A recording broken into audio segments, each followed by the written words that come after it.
உங்களோடு கூட இருக்கிறாருங்கிற விசுவாசத்தை நீங்க விட்டுட்டீங்கன்னா இந்த பூமியிலேயே நீங்க நரகத்தை அனுபவிக்கிறதுக்கான சூழலை வரும்.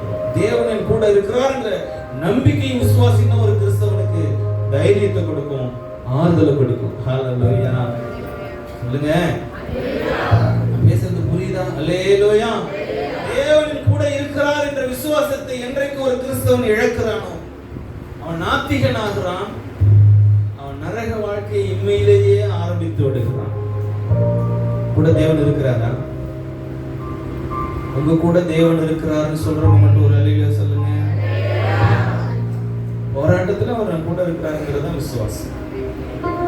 கப்பல் படகு கவிழும் பொழுதும் கூட சீஷர்களோடு கூட இயேசு இருந்தாருங்கிறதா விசுவாசம்.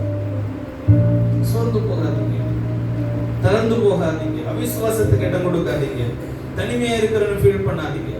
சில நேரத்துல பெரிய குடும்பங்கள்ல பிறந்து வளர்ந்தவர்கள்லாம் பார்ப்பான். நிறைய 7-8 அக்கா தங்கச்சிகளோட பிறந்தோம், 4-5 அண்ணன் தம்பிகளோட பிறந்தோம், பெரிய குடும்பத்துல இருந்தேன். எப்பொழுதும் வீடு கலகலப்பா இருக்கும், ஒரே சத்தம் நிறைஞ்ச வீடா இருக்கும். இப்பொழுதோ நான் தனிமையா ஃபீல் பண்றேன், எல்லாரையும் இழந்துட்டேன், உறவுகளை இழந்துட்டேன், எனக்கு ஆதரவா பேசுறதுக்கு கூட ஆள் இல்லை.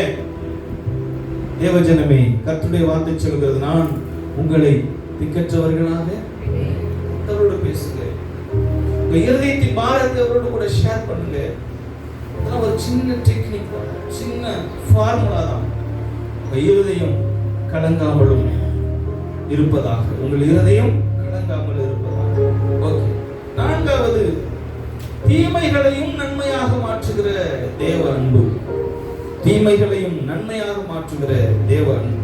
உங்களுக்கு வருகிற சில தீமைகளையும் போராட்டங்களையும் பார்த்து நீங்க ஆண்டவரை முறுமுறுக்கிறவர்களா இருந்தீங்கன்னா ஆண்டவர்கிட்ட மன்னிப்பு கேளுங்க. எனக்கு ஏன் ஆண்டவரே, என்ன ஆண்டவரே, இது கூட உரிமையா போயிடும். ஆண்டவரே, நான் உங்களை நம்புறேனே.